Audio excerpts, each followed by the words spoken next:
오늘 말씀 나누도록 하겠습니다. 우리 옆에 분들에게 주님의 이름으로 사랑합니다 하고 시작하겠습니다. 주님의 이름으로 사랑합니다. 함께 나누겠습니다.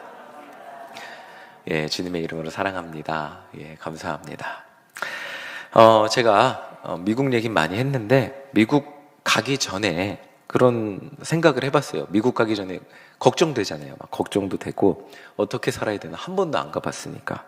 그래서 미국 삶에 대해서 막 인터넷으로 찾아봤습니다. 옛날에는, 지금은 없어졌더라고요. 나모스라는 그런 인터넷 사이트가 있었어요. 한인 신학생 유학생 커뮤니티였던 것 같아요. 그게 있어갖고 거기 들어가서 막 글을 엄청 많이 읽어봤어요. 거기 들어가서 읽어보고 무엇을 준비하면 좋을까 하고 찾아보고, 또 싸이월드, 옛날에 다 싸이월드 했잖아요. 그러면 실제로 제가 웨슬리 갔는데 웨슬리 학생들 싸이월드 찾아갔고 막 이렇게 쪽지도 보내서 어떻게 해야 돼요? 막 물어보기도 했습니다. 이런저런 상상도 해보고 막 준비도 나름대로 했어요. 저는 계획형이 아닌데도 막 준비를 했는데, 그리고 막 준비를 해서 갔는데 가보니까 제가 생각했던 거랑은 미국이 완전히 많이 달랐습니다. 많이 달랐어요. 뭐 예를 들면 재정 같은 것도 이만큼 아끼며 쓰면 충분하겠지 했는데 2배가 더 들더라고요. 차 없이 버틸라 그랬는데 차 없이 못 버티겠더라고요. 그래서 막 차도 사고 여러 가지 막 미리 준비를 했지만 실제로 제가 경험해 보기 전에는 다른 사람들의 이야기만 듣고 준비했던 것들, 그거는 그분들이 얘기해 준 한 30%밖에 되지 않은 것을 제가 경험했습니다. 그래서 이제 실제로 가서 하나하나 겪으면서 시행착오를 겪으면서 미국 생활을 했던 그런 기억이 납니다. 무엇보다 미국 생활을 제가 실제로 경험해 보니까 여러 유학생들이 아무리 뭐 거기서 얘기를 해주어도, 제가 한국에 살았잖아요. 한 번도 미국에 가본 적이 없잖아요. 그러니까 이해가 되지 않았어요. 근데 실제로 제가 가서 보니까 이게 낯선 곳에서 낯선 언어로 공부하는 그 유학생들의 어려움이 제가 체험해 보니까 알겠더라고요. 이게 쉬운 일이 아니었습니다. 한국에서는 벼락치기로 보고서를 쓸 수가 있어요. 책을 한국어니까 그냥 하루 전에만 시작하면 돼요. 하루 전에만 시작하면 밤 12시면 이제 밤새면 보고서 다 쓰겠다. 그리고 다 써서 냈는데, 미국에서는 밤 12시가 되잖아요. 절망적이요. 6시간밖에, 10시간밖에 안 남은 거예요. 10시간밖에 안 남았는데 어떻게 다 쓰지? 그래도 막 간신히 해 뜰 때까지 다 써갖고 막 어떻게 그 일을 부랴부랴 냈던 그런 기억이 납니다. 이게 생각보다 훨씬 어렵구나 라는 것을 경험하고 이해하게 되었습니다. 인간은 경험의 동물이라 그러잖아요. 경험해 보기 전까지는 우리가 머릿속으로 이해를 한다고 하지만, 공감을 한다고 하지만 그게 그 삶을 다 이해하기가 어렵다고 합니다. 그래서 재수를 하기 전에는 재수생의 마음을 알 수 없다 그러고요. 그리고 군대를 가기 전에는 군인의 마음을 다 이해하지 못한다 그러고, 여자와 남자의 영원한 그 평행선이죠. 애를 낳아보기 전에는 얼마나 아픈지 저는 봤어요. 저희 아내가 윤성이 날 때 진짜 말을 걸어도 뭐 인지를 못 하더라고요. 저는 아무것도 모르니까 그 낳기 전에 윤성이가 이렇게 거꾸로 있었나 봐요. 그런데 의사 선생님이 저한테 와갖고 제왕절개 해야 돼요. 그런데 제가 그거를 그 순간 결정을 못 하겠는 거예요. 그래도 자연분만 일을 하다가 저희 아내한테 상의해 볼게요. 그러고 들어갔는데, 여보 제왕절개 해야 된대 그랬는데 저희 아내가 못 알아들어요. 하나도 못 알아. 너무 아파하니까 못 알아들어요. 그래서 어쩔 수 없이 그냥 제왕절개 그냥 하자고 막 그런 거를 그냥 그렇게 되더라고요. 이게 얼마나 아팠는지 제가 말 건 것도 아마 기억을 못 할 거예요. 그리고 또 뭐 부모가 되기 전에는 부모의 심정을 모른다 그러죠. 또 아파 보기 전에는 아픈 사람의 마음을 다 알지 못한다고 합니다. 인간은 경험의 동물이기 때문에 내가 경험을 해야 그 심정을 정확히 다 공감을 한다 그러죠. 그럼에도 불구하고 하나님은 인간에게 한 가지 더 놀라운 능력을 주셨어요. 그것은 경험하지 않아도 이해할 수 있는 추론 능력과 공감 능력입니다. 이것을 통해 우리 인간은 교육이라는 교육이라는 도구를 통해 내가 다 살아보지 않아도 이건 나쁜 거야? 이건 하면 안 되는 거야? 뭐 담배를 피우면 중독되는 거야? 그래서 뭐 이런 것들, 그리고 우리가 미리 학자들이 경험했던 것들을 교육을 통해 인간이 혼자서 공부해야 되면 100년 넘게 공부해야 되는 그런 지식들을 알려줄 수 있는 하나님은 그런 놀라운 능력을 주셨습니다. 그리고 이 능력을 통해 보이지 않는 하나님을, 또 누군가 경험한 하나님을 우리는 간접적으로 이해하고 또 받아들이고 다른 사람에게 알려줄 수 있게 되었습니다. 그래서 우리는 이 설교 시간에, 그래서 성경을 통해 하나님의 말씀을 알게 돼. 내가 다 하나님을 만날 수는 없어도 성경의 인물들이 만난 하나님을 설교 시간에 이해하게 되고, 또 우리가 성경을 읽으면서 이해하게 됩니다. 결국 그리고 언젠가 그 이해가 우리가 직접 하나님을 만나는 순간, 아 그래, 이분이 아브라함에게 나타나셨던 하나님이구나 라는 것을 만나는 그 경험의 기반, 미리 이해하게 되고 받아들이게 되는 그 기반이 되기도 합니다. 자, 이 말씀을 드린 이유는 오늘 성경 말씀으로 이제 들어가려고 그래요. 그런데 이 인간에게 주어진 추론 능력과 상상력을 좀 적당히 사용하면 좋겠는데 지나치게 사용하는 사람들이 등장을 해요. 이스라엘 사람들에게는 계대 결혼이라는 제도가 있었대요. 이 계대 결혼이 뭐냐면 당시 남자의 자손들이 이어져야 돼요. 자손은 남자로 이어지는 거예요.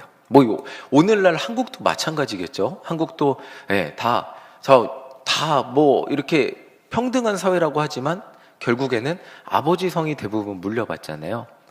그 당시에도 이 남자로 계보가 이어졌기 때문에 형이 자손을 잇지 못하고 죽으면 이 형수님이 미망인이 되잖아요. 자녀가 없잖아요. 그러면 그냥 미망인이 되는 것이 아니라 그 동생이 형수님과 이렇게 해서 그 형의 대를 이을 수 있도록 이렇게 하는 제도가 계대 결혼이었다는 제도였다고 합니다.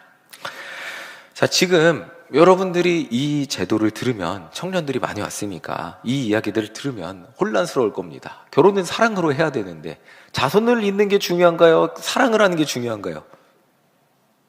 자손을 잇는 게 중요한가요? 사랑을 하는 게 중요한가요? 여러분, 청년들 뭐가 중요한가요?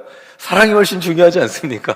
사랑이 중요한데, 이게 지금 뭔가 이 계대 결혼이라는 제도가 뭔가 불합리하다는 생각이 들 수 있습니다. 그래서 제가 이 제도가 왜 존재하는가 자료를 찾아봤어요.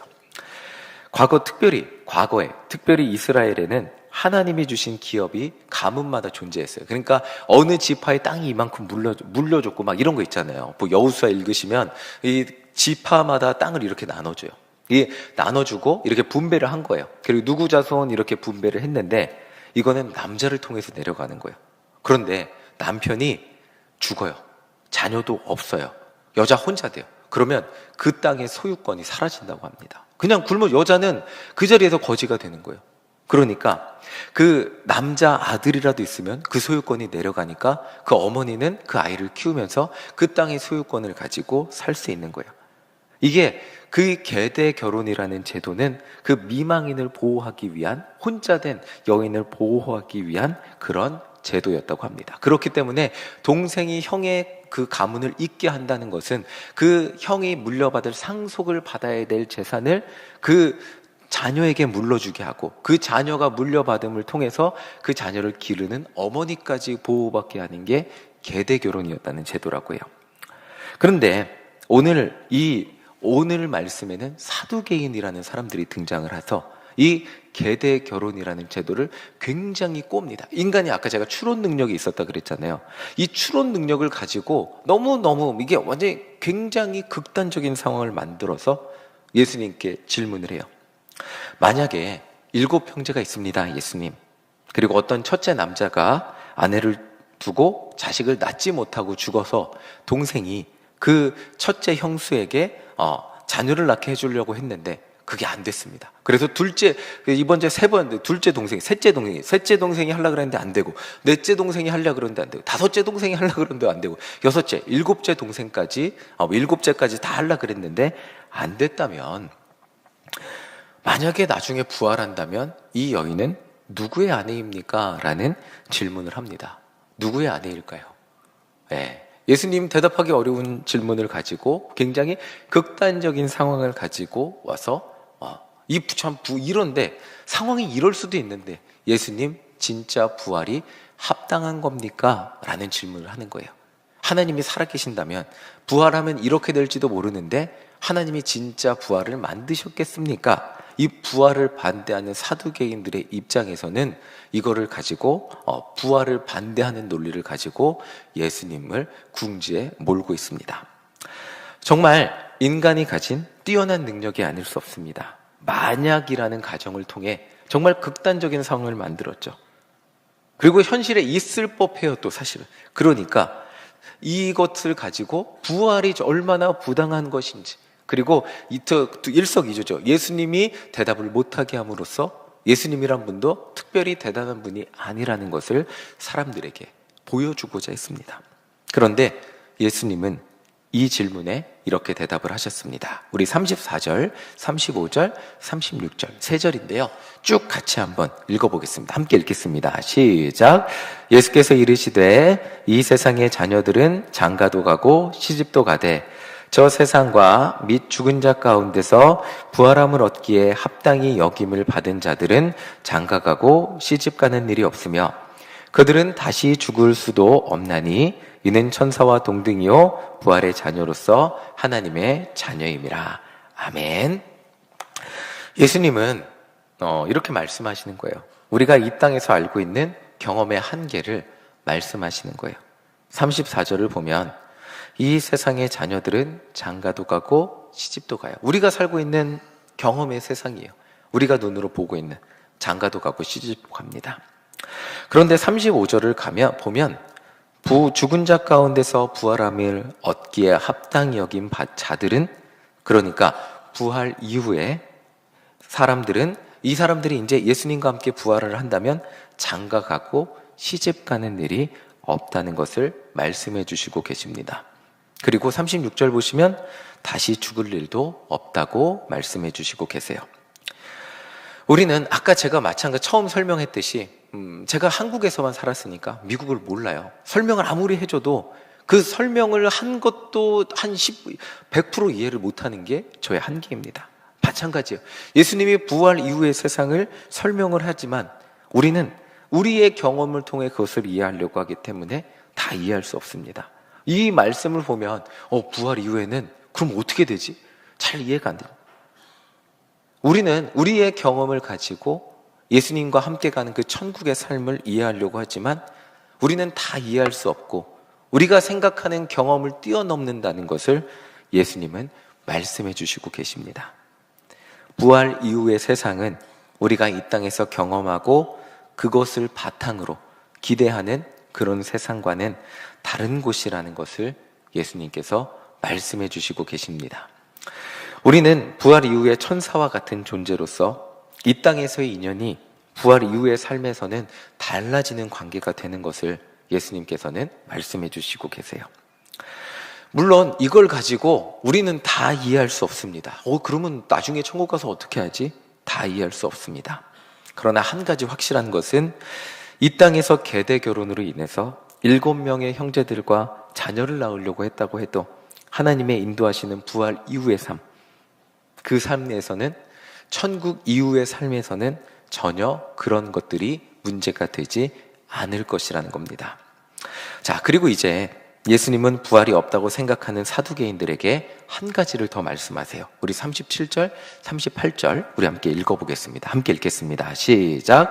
죽은 자가 살아난다는 것은 모세도 가시널부 떨기에 관한 글에서 주를 아브라함의 하나님이요 이삭의 하나님이요 야곱의 하나님이시라 칭하였나니 하나님은 죽은 자의 하나님이 아니요 살아있는 자의 하나님이시라. 하나님에게는 모든 사람이 살았느니라 하시니. 아멘.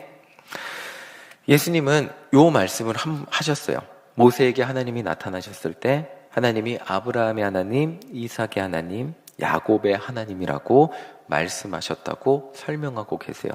여기에서 중요한 것이 있다면 아브라함의 하나님, 이삭의 하나님, 야곱의 하나님이 모두 현재형, 그러니까 현재형으로 쓰여졌다는 거예요. 그러니까 이 한국말로는 조금 이게 어감이 다를 수 있는데 이렇게 이해하면 조금 좋을 것 같아요. 하나님이 모세에게 나타났을 때 우리가 이렇게 이해할 때는 아브라함의 하나님이라고 하면 어떡합니까? 좀 과거에 나타나셨다가 이제는 죽은 이제는 이 땅에서 소멸된 그런 자의 하나님이셨던 하나님, 그리고 이삭의 하나님, 먼 과거에 그와 함께 하셨다가 이제는 이 땅에서 이삭이 계시지 않으니까 그냥 이 땅 이삭과 함께 하셨던 그 예전의 하나님, 야곱의 하나님이라 그러면 아주 먼 과거에 함께 하셨던 그 하나님이라고 우리는 이해할 수 있지만, 이게 현재형으로 쓰여진 거예요. 그러니까 아브라함의 하나님이셨던 하나님이 지금까지 아브라함의 하나님이신 거예요.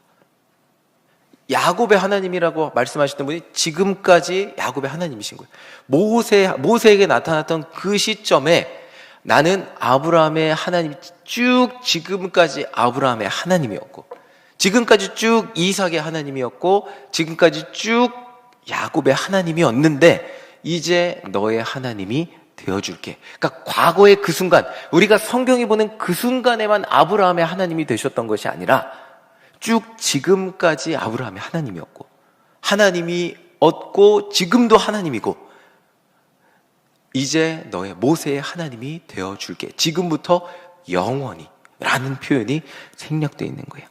지금부터 영원히.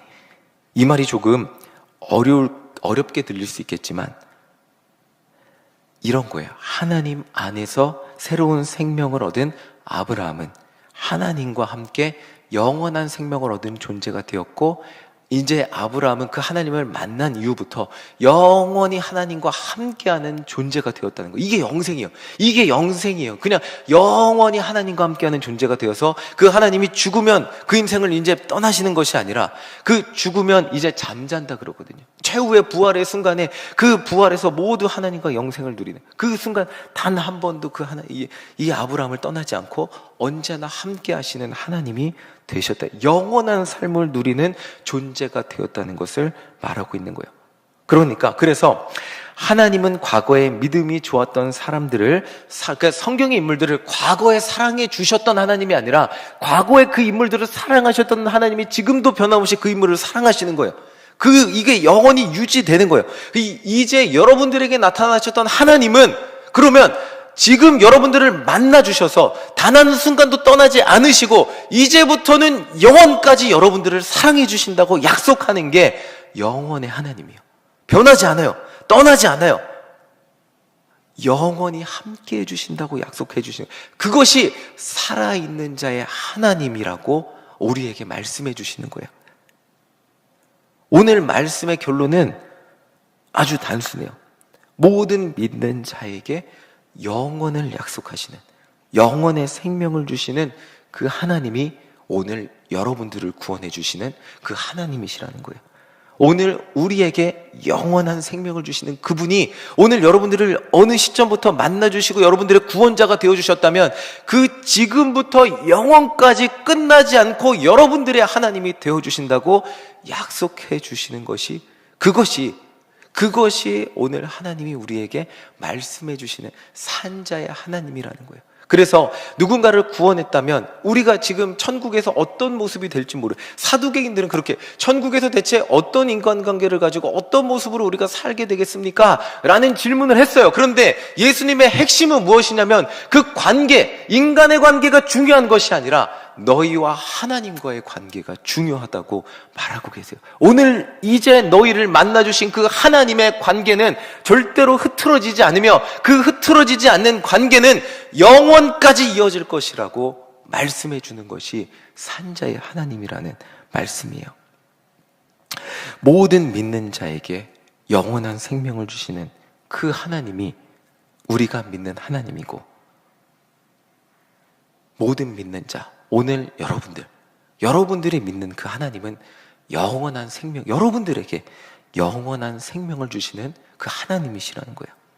그리고 그 하나님은 여러분들에게 영원한 생명을 주실 것이기 때문에 그 하나님은 산자의 하나님이 될 수밖에 없어요. 여러분들에겐 죽음이 없어요. 예수 그리스도의 십자가 보혈로 여러분들은 구원을 받았기 때문에 여러분들에게는 구원만 있고 생명만 있기 때문에, 그렇기 때문에 여러분들의 하나님은 언제나 산자의 하나님이 될 수밖에 없다는 거죠. 여러분들에게 하나님은, 여러분들이 믿는 하나님은 그래서 산자의 하나님이 되어주시는 것입니다. 살아계신 하나님, 나에게 영원한 생명을 주시는 그 영원한 생명, 영원히 나와 함께 하시는 하나님이시라는 거죠. 이 말씀이 우리에게 중요한 이유가 있어요. 그것은 산자의 하나님이라고 예를 들었던 아브라함, 이삭, 야곱. 한번 이 창세기에서 여러분들 다 알고 계시니까 이분들의 삶을 한번 생각해 보겠습니다. 이분들의 삶 어땠을까요? 다 알고 계시니까. 제가 느끼기에는 이 계대 결혼과도 같은, 이 모순과도 같은 현실에서 살았어요. 하나님 말씀만 듣고 아브라함이 아버지의 땅을 떠났어요. 그런데 가나안에 도착하니까 가뭄을 만났어요. 나름 살겠다고 그래도 이집트로 갔어요. 뭐 하나님께 기도하자. 그 초보 신앙이 뭘 알겠습니까? 그냥 이집트로 갔어요. 그러니까 아내를 빼앗겼어요. 아내를 빼앗겨 보기도 하고요. 또 뭐 아브라함 100살까지 하나님만 믿으라는데 아이가 생기지도 않았어요. 이삭은 아들 야곱에게 속아서 아들 둘이 원수가 되고 그 사랑하는 아들 야곱은 그냥 도망치는 신세, 그냥 그거를 경험해야 됐어요. 야곱은 가장 사랑하는 아들이 죽었다고 속임을 당하기도 했습니다. 이들이 살았던 세상은 마치 계대 결혼이 존재하는 그 세상, 모순과도 어려움이 그냥 현실을 하나님 믿고 살았는데 왜 우리에게 이런 모순과도 같은 현실이 닥쳐야 하나요?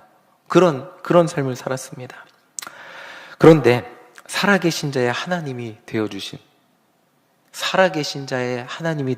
그 하나님은 그들에게 살아계신 자의 하나님이 되어주셔서 그들의 삶의 위기마다 함께 하셨고 그들이 이 땅에서 살아갈 수 있도록 그들의 오늘을 인도하신 거예요.